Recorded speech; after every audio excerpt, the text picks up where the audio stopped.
మరి క్రమశిక్షణ మీ పార్టీ క్రమశిక్షణ గలదంటారు. మరి మీ బీజేవైఎం మళ్ళీ తర్వాత మీపై మీ పార్టీ కార్యాలయం ముట్టడి తర్వాత మీరు కూడా వాళ్ళ కార్యాలయం ముట్టడికి వెళ్ళారు కదా. ఇష్టమండి. ఇప్పుడు అప్పట్లా గాంధీజీ గారు ఒక చెంప కొడితే ఇంకో చెంప చూపించడం లేదు. ఇప్పుడు మరి ఏం చేస్తారు? మరి చెంప కొడితే ఇంకో చెంప మీద కొట్టాల్సింది. మరి ఇప్పుడు మీరు ఏం చేస్తారు? బరాబర్ చెప్తామండి. మేము నిరసన తెలిపినాం అంతే. మేము పార్టీ కార్యాలయం దుగ్గలే, మేము పార్టీ కార్యాలయంలో గోలే మేము. కానీ వాళ్ళు మా పార్టీ కార్యాలయంలోకి వచ్చారు, మా పైన దాడి చేసారు, మా పైన మా కార్యకర్త దాడి, మా కార్యకర్తలు గాయాలైనాయి. మళ్ళీ యూత్ కాంగ్రెస్ వాళ్ళు ఇట్లా వస్తే ఏం చేస్తారు?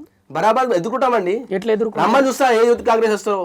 ఇట్లా చేతిలో గాజులు వేసుకొని ఏదో ప్రీ ప్లాన్ గా చెప్పుకు రావడం కాదు. దమ్ముంటే దమ్ము ధైర్యం ఉంటే ఏ గ్రౌండ్ కి వస్తారండి? ప్లేట్ గ్రౌండ్ కి వస్తారా? నిజాం గ్రౌండ్ కి వస్తారా? ఎక్కడ వస్తారండి? చూసుకుందాం. యూత్ కాంగ్రెస్ వాళ్ళు గ్రౌండ్ కి వస్తే మీరేం చేస్తారు? చూసుకుందాం. మేము చేసింది చేపిస్తాం. అట్లా అడవిలాగా ఇట్లా ఏదో చేతిలో గాజులు వేసుకున్నట్టు దొంగచాటు చెప్పిరండి, మేము చూపిస్తాం మా ప్రతాపం ఏముంటుందో.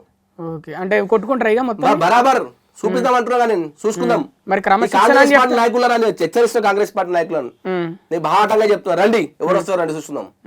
మేము ఈ పార్టీ సిద్ధాంతం కోసం మా కార్యకర్తలు అనేక మంది 90s లో ఇదే కమ్యూనిస్టు చేతుల్లో చనిపోయారండి. ఈ భారతీయ జనతా పార్టీ కోసం, ఈ కాషాయ కండువ కోసం. ఇది క్రమశిక్షణ గల పార్టీ అంటారు. మళ్ళీ రండి చూసుకుందాం.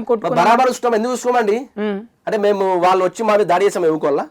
ఎక్కడో ఢిల్లీలో రాజ్యాంగంలో మాట్లాడతారు రాహుల్ గాంధీ, పెద్ద పెద్ద మాటలు మాట్లాడతారు కదా. రాజ్యాంగాన్ని పట్టుకొని సంఘాలు వేసుకుని తిరుగుతుంది రాజ్యాంగం మొత్తం. ఈ దేశంలో బీజేపీ రాజ్యాంగాన్ని కూని చేస్తుందని. మరి ఎక్కడ రాజ్యాంగాన్ని ఇప్పుడు నేను రాహుల్ గాంధీని అడుగుతా ఉన్నా. ఇప్పుడు రమేష్ బిదురి ఎవరైతే ఇప్పుడు ఎమ్మెల్యే కంటెస్టెంట్ చేస్తుండో మాజీ ఎంపీ ప్రియాంక గాంధీ మీద ఏదో మాటలు చెప్తే అతను సారీ చెప్పాడు.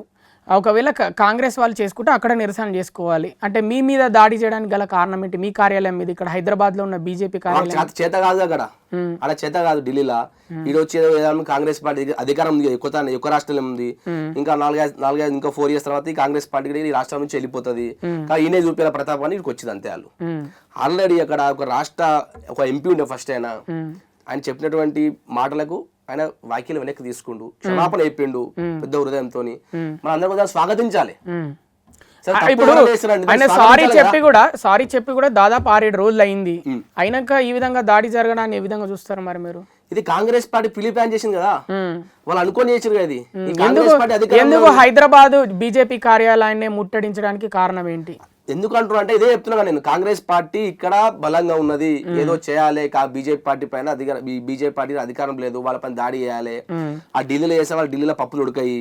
ఈ తెలంగాణ అయితే అధికారంలో ఉన్నాం, హోంశాఖ మంత్రి మేమే, సీఎం రేవంత్ రెడ్డి నేనే, ఆ మహేష్ కుమార్ గౌడ్ వాళ్ళ ఇన్స్ట్రక్షన్స్ మీద కాంగ్రెస్ పార్టీ కార్యకర్తలు వచ్చి మా మీద దాడి చేశారు. బయట కొంతమంది అంటున్నారు రేవంత్ రెడ్డి బయట వ్యక్తి కదా, నా వ్యక్తి, నా కాంగ్రెస్ పార్టీ వ్యక్తిలాగా కావాలి కదా, అందుకే దాడి చేయించారు.